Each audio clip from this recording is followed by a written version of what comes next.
Muling umalingaw-ngaw ang sirena ng babala sa gitna ng gabi na para bang hindi ito napapagod. Ang kalangitan sa isang maliit na bayan sa Timog Iran ay muling naging maliwanag sa sunod-sunod na pagkutitap ng mga pagsabog. Ang bahay na dating puno ng init ay nanginginig na ngayon na para bang naghihingalo. Hinigpitan ni Sarah, isang 68 taong gulang na babae, ang kanyang bandana, yumuko upang pulutin ang isang litrato ng pamilya mula sa sahig. Ang sulok ng frame ng larawan ay basag na, ngunit ang mga mukha sa loob nito ay nakangiti pa rin.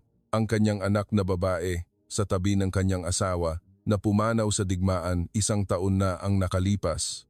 Sa sulok ng silid, si Aryan, 8 taong gulang na apo, ay mahigpit na nakayakap sa isang maliit na bag na gawa sa tela. Ang malalaking mata ng bata ay hindi umiiyak. Tinitingnan niya lamang ang lahat ng may katahimikan ng isang batang mabilis na lumaki. "Lola, kailangan ba talaga nating umalis?" tanong niya. Napakahina ng boses niya na halos lamunin na ito ng ingay ng pagsabog. Umupo si Sarah sa harap ng bata, ginamit ang kanyang mainit na kamay upang hawakan ang mukha ng apo. "Oo, pupunta tayo sa isang lugar kung saan walang mga ganitong ingay," sabi niya, kahit na hindi siya sigurado kung may ganoong lugar nga ba talaga. Ilang personal na gamit na lamang ang natitira sa kanya. Isang maliit na aklat ng papanalangin, ang lumang singsing sa kasal, at kuwintas ng kanyang anak. Ngayong gabi, kailangan niyang iwanan ang bahay na pinag-ukulan niya ng buong buhay sa pagtatayo, iwanan ang punong granada sa likod bahay, iwanan ang pamilyar na amoy ng tsaa, at maging ang mga puntod ng kanyang mga mahal sa buhay. Nang huminto ang lihim na van sa dulo ng eskinita ng walang ilaw, lumingon si Sarah upang tingnan ang bahay sa huling pagkakataon. Bahagyang kumikilos pa rin ang asul na pintong kahoy sa simoy ng hangin na para bang nagpapaalam sa kanya. Hawak ang kamay ni Aryan. Naglakad siya sa dilim ng gabing sinira ng digmaan nang hindi nalalaman kung ano ang naghihintay sa kanila sa kanilang patutunguhan na Pilipinas. Ang lumang van ay biglang napuno ng tao. Bawat isa ay yakap ang kanilang buong mundo sa isang nag-iisang bag. Mayroong mga inang yakap ang kanilang maliliit na anak, mga matatandang walang tigil sa pag-ubo, at mga kabataan na nagpapanggap na nakatingin sa labas ng bintana upang itago ang kanilang takot. Alam ng lahat na ang pag-alis na ito ay maaaring walang pagbabalik. Sumiksik si Aryan sa balikat ng kanyang maliit na lola. Ang katawan ng bata ay nanginginig sa bawat malakas na pagyanig ng sasakyan. Hinaplos ni Sarah ang buhok ng apo ng dahan-dahan, tahimik na nagdasal sa kanyang puso para sa kapayapaan sa susunod na bahagi ng kanilang paglalakbay. Ang mahabang kalsada ay nakatago sa dilim, sa mga gumuhong pader, sa mga tahimik na nayon na parabang kamakailan lamang inabandona. Pagkaraan ng ilang araw, nagpalit sila ng sasakyan, ng bangka, at maging ng mga murang tuluyan sa isang border city. Hindi na matandaan ni Sarah ang oras. Naaalala niya lang na mas madalas nang nagtatanong si Aryan kung malayo pa ba, at lagi niyang sinasagot ang pamilyar na pangungusap. "Malapit na tayo, anak," kahit na hindi niya talaga alam kung nasaan ang malapit na iyon. Nang dumating sila sa isang maliit na airport sa isang transit country, nakatanggap si Sarah ng 2 tiket mula sa isang hindi nagpakilalang tumulong. Ang patutunguhan ay nakasulat na Manila. Ang mga titik sa Ingles ay mukhang kakaiba at malayo. Hindi niya mabasa ang lahat, ngunit alam niyang ito ang huling tulay. Sa eroplano, idinikit ni Aryan ang kanyang mukha sa bintana. Hindi pa niya nakikita ang ulap ng ganoon kalapit. "Dito sa taas, walang mga pagsabog, Lola, di ba?" mahina niyang tanong. Lumingon si Sarah at ngumiti ng may luha. Iyon ang unang pagkakataon sa loob ng maraming buwan na narinig niya ang boses ng isang bata na nagsasalita ng may kagalakan at hindi takot. Sa ilalim ng tahimik na puting ulap, ang mundo ay puno pa rin ng mga hangganan, wika at kawalan ng katiyakan, ngunit para sa matandang babae at maliit na bata, ang makalutang sa pagitan ng langit at lupa nang walang sinumang humahabol sa kanila, kahit panandalian, ay halos matatawag ng kalayaan. Nang bumukas ang pinto ng airport sa Maynila, agad silang nilamon ng mainit at maalinsangang hangin. Iba ito sa tuyong hangin sa kanilang bayan, na para bang nagmula sa ibang mundo. Ang amoy ng pagkain, pampalasa, pabango, at amoy ng lumang ulan na nakakapit sa semento ay naghalo-halo ng husto na hindi alam ni Sarah kung paano ilalarawan. Mayroong mga anunsyo na hindi niya maintindihan, mga taong mabilis maglakad, mabilis ngumiti, mabilis magsalita. Ang lahat ay tila napakabuhay na halos mahilo siya. Mas humigpit ang hawak ni Arian sa kamay niya. Tinitingnan ng bata ang mga karatula sa Filipino na may mga kurbadang letra na parabang isang pinta. Ano ang nakasulat dito, Lola? Tanong niya. Umiling si Sarah at tapat na sumagot. Hindi ko rin alam, anak. Pareho silang umupo at naghintay sa isang sulok ng airport, dala ang 2 bagahe at isang lukot-lukot na sobre ng mga dokumento mula sa organisasyon ng tulong. Sinubukan ni Sarah basahin ang papel sa Ingles na natanggap niya, ngunit lumabo ang mga salita dahil sa pagod. Nagsimula siyang mag-alala. Paano kung walang susundo? Paano kung nagkamali sila ng lugar? Paano kung ang Pilipinas, na sinasabing mapayapa, ay walang lugar para sa mga dayuhan tulad niya? Sa sandaling iyon, isang dalagang Pilipina na nakasuot ng cream na kamiseta ang lumapit. Lumuhod siya ng bahagya sa harap nila at ngumiti ng malumanay, "Ako po si Ate Mia. Ako po ang susundo sa inyong dalawa." Dahan-dahan siyang nagsalita sa simpleng Ingles. Tumango si Sarah na parang hindi sigurado, pagkatapos ay tumango. Mas ngumiti ang dalaga. Itinuro ang kanyang sarili. Hindi naintindihan ni Sarah ang salitang sundo, ngunit sinabi ng mga mata ng dalaga ang lahat. Binigyan sila ni Ate Mia ng isang maliit na bag na naglalaman ng adobo na may kanin at isang kahon ng gatas para kay Arian. Kinuha ito ng bata ng may gutom ngunit may pagkamahiyain pa rin. At sa sandaling iyon, nakita ni Sarah ang kanyang apo na kumakain ng unang subo ng kanin ng ligtas sa isang lupain na hindi niya sarili. Naramdaman niya sa unang pagkakataon na marahil ay hindi pa tuluyang malupit ang mundong ito sa kanila. Ibinyahe sila ni Ate Mia sa mga kalsadang puno ng ilaw, mga tindahang may nakakasilaw na karatula at mga kable ng kuryente na nagkakasalabid na parabang walang labasan. Ang Maynila sa gabi ay mas magulo kaysa sa inakala ni Sarah, ngunit ito ay isang uri ng kaguluhan na hindi nakakasama. Walang usok mula sa pagsabog, walang sigawan, tanging ingay ng sasakyan, ng tao at ng pang-araw-araw na buhay na nagpapatuloy. Ang kanilang tirahan ay nasa isang lumang gusali malapit sa isang maliit na komunidad. Ang masikip na silid ay may 2 bakal na kama, isang ceiling fan, isang lumang kahoy na mesa, at isang bintana na nakatanaw sa magkakadikit na bubong na yero. Dahan-dahang nilibot ni Sarah ang silid. Hindi ito maganda, hindi maluwag, at hindi rin kahawig ng kanyang bahay. Ngunit dito, mayroong pinto na maaaring ikandado mula sa loob, at ngayong gabi, walang sinumang sisira dito. Lumapit si Arian at binuksan ang bintana. Isang matamis na amoy ang lumutang mula sa ibaba. Sumandal ang bata at tumingin sa ibaba. Pagkatapos ay lumingon at sinabi, "Lola, may nagpiprito po ng kung ano." Nakita ni Sarah na isang matandang Pilipina ang nagtitinda ng banana Q sa harap ng eskinita. Maraming bata ang nakapila upang bumili, na may mga mukhang marumi ngunit nakangiti. Ang simpleng larawang iyon ay kakaibang nagpakilos sa kanyang puso. Dahil iyon ang larawan ng normalidad, isang bagay na matagal nang nawala sa kanyang bayan. Inilagay ni Ate Mia ang bag ng mga pangunahing pangangailangan sa mesa, inumin, sabon, tuwalya at 2 mangkok ng mainit na arroz caldo. "Magpahinga na po kayong dalawa ngayong gabi. Bukas, isasama ko kayo para magrehistro," sabi niya. Ipinagsalikop ni Sarah ang kanyang mga kamay, isang kilos na nakita niyang ginagawa ng mga Pilipino sa airport, kahit na awkward pa. Ang galaw na iyon ay puno ng sinseridad. "Salamat po," sabi niya. Iyon ang pinakamalinaw na salitang Ingles na nabigkas niya. Nang gabing iyon, mabilis na nakatulog si Arian nang hindi nagigising sa tunog ng bomba. Umupo si Sarah at tiningnan ang apo sa madilim na ilaw ng maliit na silid, pagkatapos ay tahimik na hinayaan ang mga luha na dumaloy. Dahil sa wakas, ang kaligtasan na sinubukan niyang ipaliwanag sa bata sa buong paglalakbay ay naging isang bagay na mahawakan. Sa unang umaga sa komunidad, nagising si Sarah sa tunog ng mga nagtitinda na tumatawag ng mamimili at sa tunog ng mga motorsiklo na dumaraan sa harap ng gusali. Mabilis at malakas na sumikat ang araw ng Maynila, pinapaliwanag ang buong silid.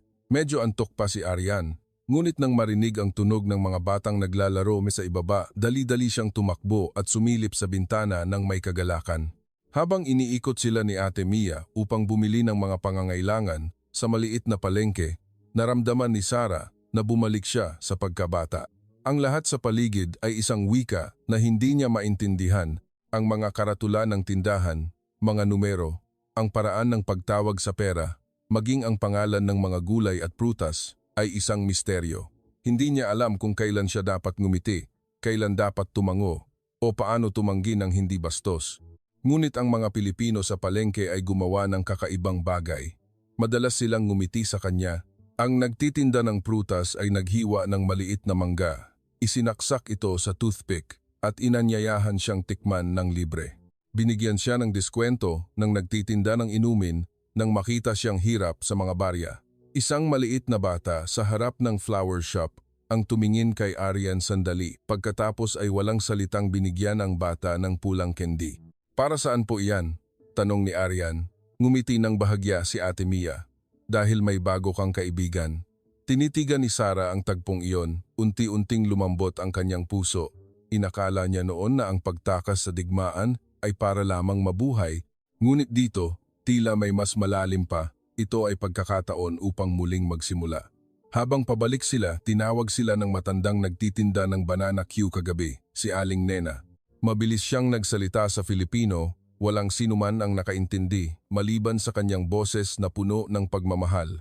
Pagkatapos ay inilagay niya ang mainit na banana Q sa isang bag at ibinigay kay Arian ng libre. Kinuha ito ng bata ng nagtataka, pagkatapos ay lumingon at tiningnan ang kanyang lola. Hindi naintindihan ni Sarah ang sinabi ng babae, ngunit malinaw niyang naintindihan ang kahulugan nito. Idinikit niya ang kanyang kamay sa kanyang dibdib at bahagyang yumuko. Ito ang pandaigdigang wika ng pasasalamat, kung saan ang mga salita ay hindi pa makapagkokonekta. Ang ngiti ng mga estranghero ay gumawa ng trabahong iyon sa isang mahiwagang paraan. Pagkaraan ng ilang linggo, nagkaroon si Arian ng pagkakataong makapag-aral sa isang maliit na learning center para sa mga batang dayuhan at mga batang mahina sa komunidad. Sa unang umaga, isinuot ng bata ang maluwag na puting kamiseta mula sa mga donasyon. Ang pantalon ay nakatiklop ang laylayan at medyo maluwag ang sapatos na pang-sports. Tinulungan ni Sarah ang bata na ituwid ang kwelyo, pilit na pinigilan ang isang emosyon na sumisibol sa kanyang puso.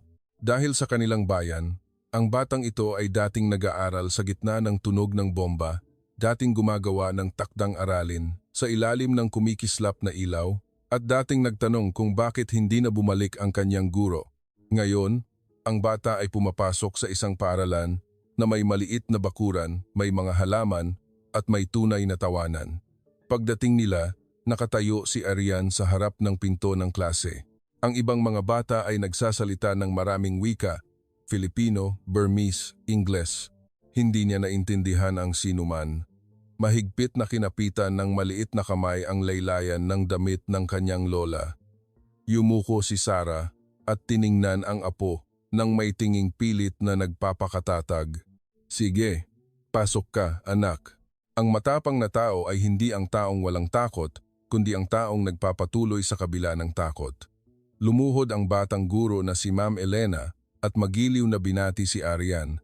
Itinuro niya ang larawan ng araw sa pisara, itinuro ang kanyang sarili at dahan-dahang sinabi, "Teacher Elena." Pagkatapos ay itinuro niya ang bata.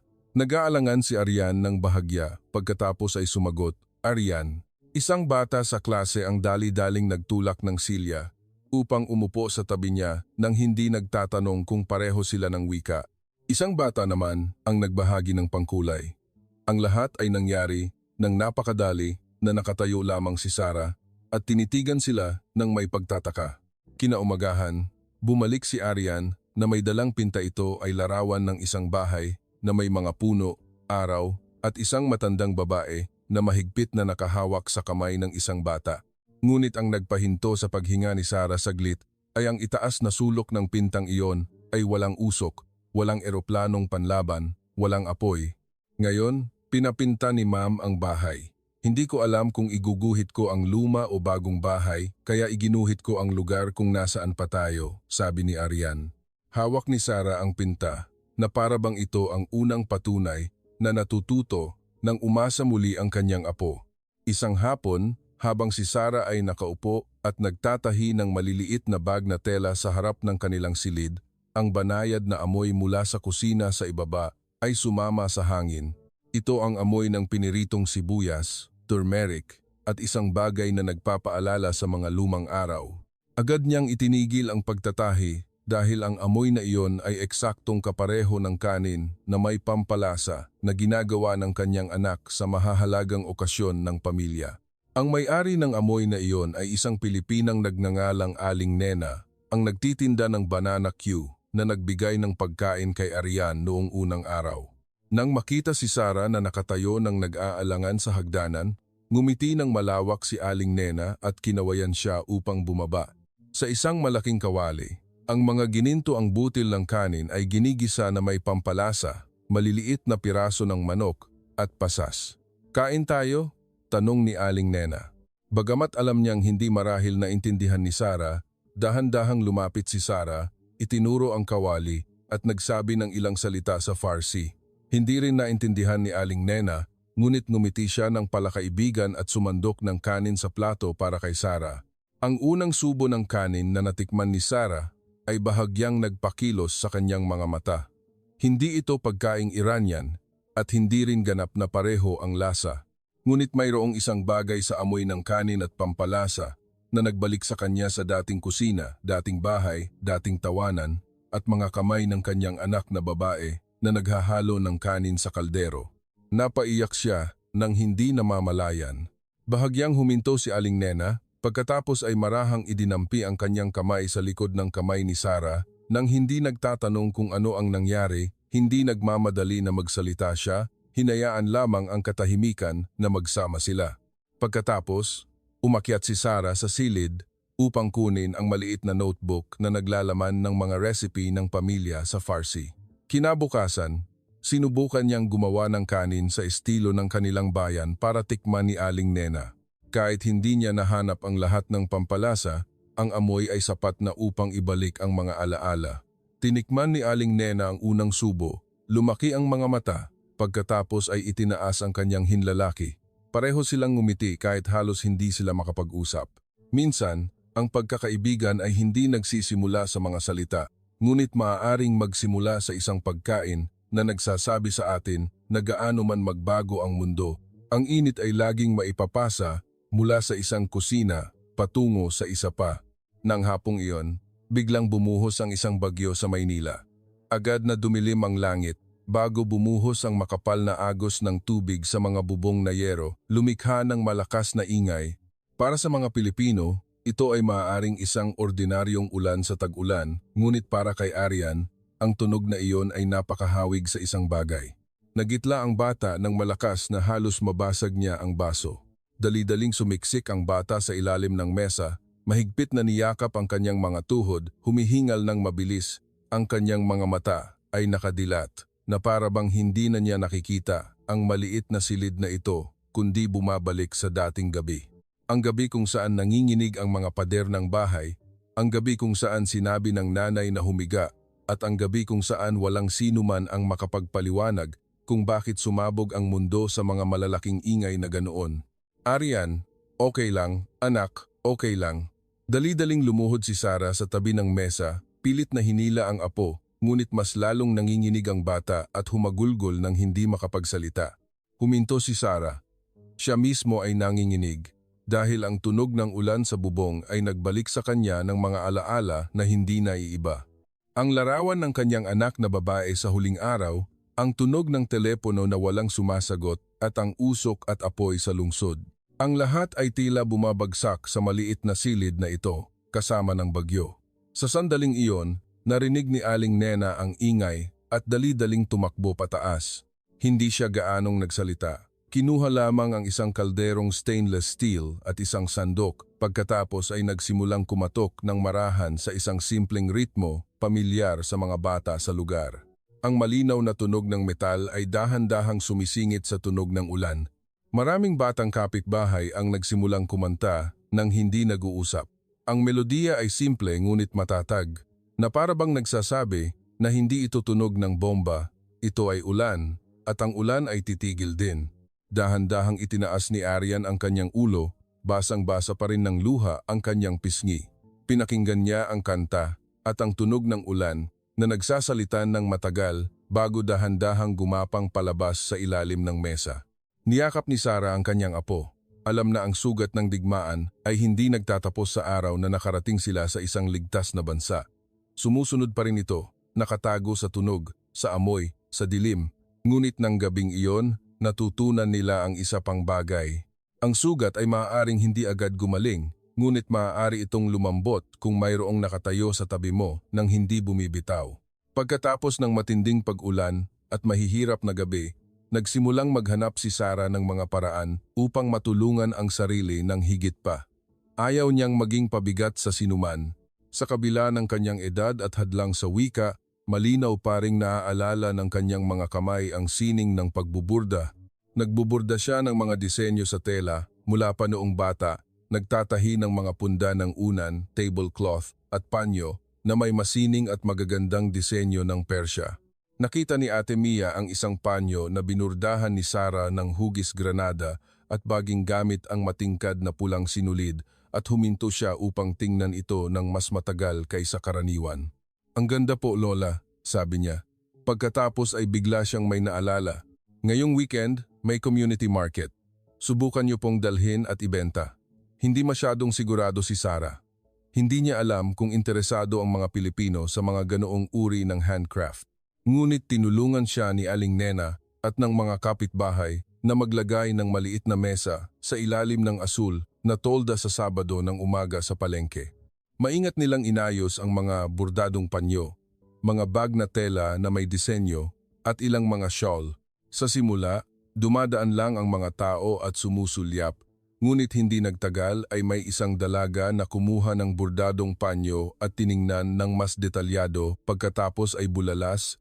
"Ang ganda." Huminto rin ang kanyang kaibigan. Mula sa isa ay naging marami. Lahat ay interesado sa mga disenyo na hindi katulad ng mga paninda sa palengke. May nagtanong kung sino ang gumawa. May nagtanong kung ano ang kahulugan ng disenyo. Tumulong si Ate Mia sa pagsasalin ng sagot ni Sarah. Ang hugis granada ay sumisimbolo sa kasaganahan at ang disenyo ng bulaklak ay kumakatawan sa bahay at alaala. Nang marinig iyon, maraming customer ang bumili na may iba't ibang tingin sa kanilang mga mata. Hindi lang sila bumibili ng magandang bagay, kundi bumibili rin sila ng bahagi ng isang kwento at isang bagong simula. Tumulong si Aryan sa pagbibilang ng mga barya sa kanyang maliit na kamay na nanginginig sa tuwa. "Nakabenta ka nga po, Lola," sabi niya ng malakas na ikinatawa ng lahat sa paligid ng mesa. Tiningnan ni Sarah ang mga barya at perang papel na iyon at higit pa sa kagalakan ang naramdaman niya. Ito ay ang kanyang dignidad na unti-unting bumabalik.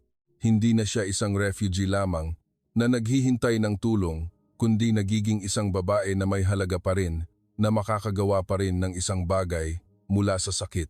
Sa maliit na palengke na iyon, sa gitna ng sigawan ng mga nagtitinda at amoy ng pritong pagkain, natuklasan ni Sarah na kahit kinuha ng digmaan ang kanyang bahay, hindi nito kayang kuhanin ang kanyang masining na mga kamay at ang kanyang puso. Isang gabi sa huling bahagi ng taon, isinama ni Ate Mia si Sarah at Aryan sa isang pista ng ilaw sa tabi ng ilog. Ang mga tao ay nakasuot ng magagandang damit at ang mga dekorasyon ng ilaw ay kumikislap sa lahat ng dako.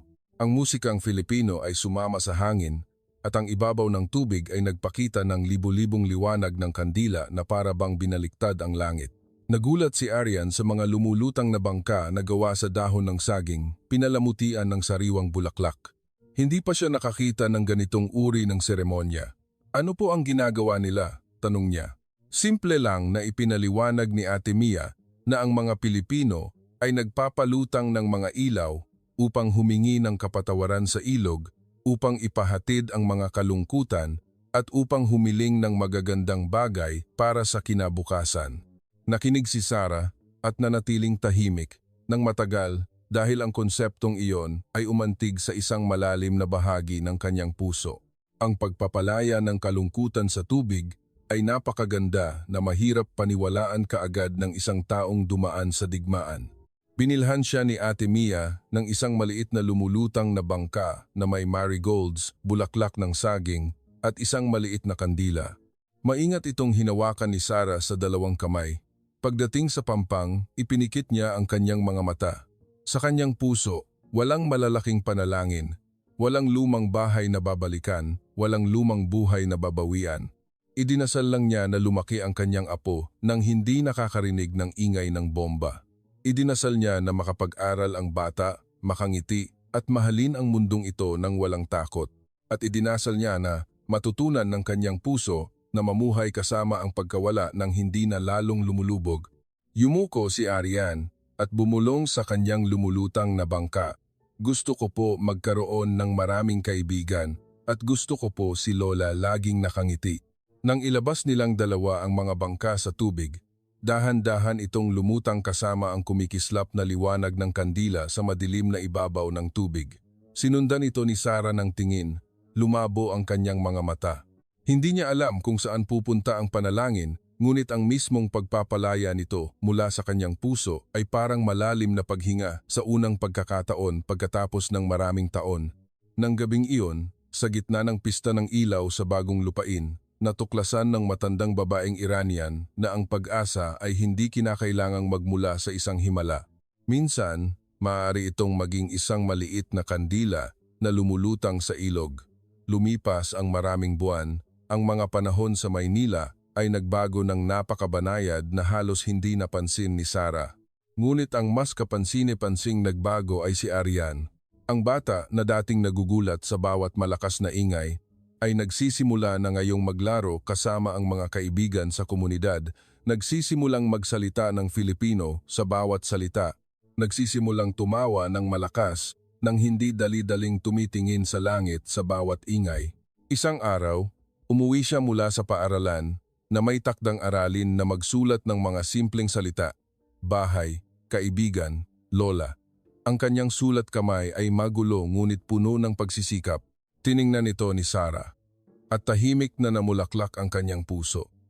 Hindi niya marahil mabasa ang Filipino, ngunit alam niya na ang mga salitang ito ay bumubuo ng isang bagong mundo para sa kanyang apo. Para naman sa kanya, ang kanyang trabaho sa pagbuburda ay mas lalong nakilala sa community market. Tinulungan siya ni Ate Mia na magbukas ng maliit na pahina sa social media. Tinulungan siya ni Aling Nena na mag-anyaya ng mga customer. At tinulungan siya ng mga kapitbahay na ituro ang bawat kinakailangang Filipino. Nagsimulang makapagsalita si Sarah ng magandang araw, salamat at maganda ba? Na may boses na medyo matigas, ngumiti ang lahat. Isang araw, habang nakaupo at pinagmamasdan si Arian na gumagawa ng takdang aralin sa lumang kahoy na mesa, bigla niyang naintindihan ng malinaw ang isang bagay. Ang natagpuan nila, pagkatapos tumakas mula sa digmaan patungong Pilipinas, ay hindi lamang isang kanlungan, hindi lamang isang maliit na silid o mga pagkain na nagpapanatili ng buhay. Ang natagpuan nila ay ang kabutihan ng mga estranghero, ang kamay na iniabot upang tanggapin nang hindi nagtatanong kung saan sila nagmula, ang ngiti na maaaring maintindihan kahit walang wika, ang pagkakataong sabihin na ang iyong nakaraan ay maaaring wasak, ngunit ang hinaharap ay maaari pa ring isulat muli. Lumingon si Sarah upang tingnan ang bukas na bintana na dinadala ang sariwang simoy ng hangin mula sa maliit na eskinita.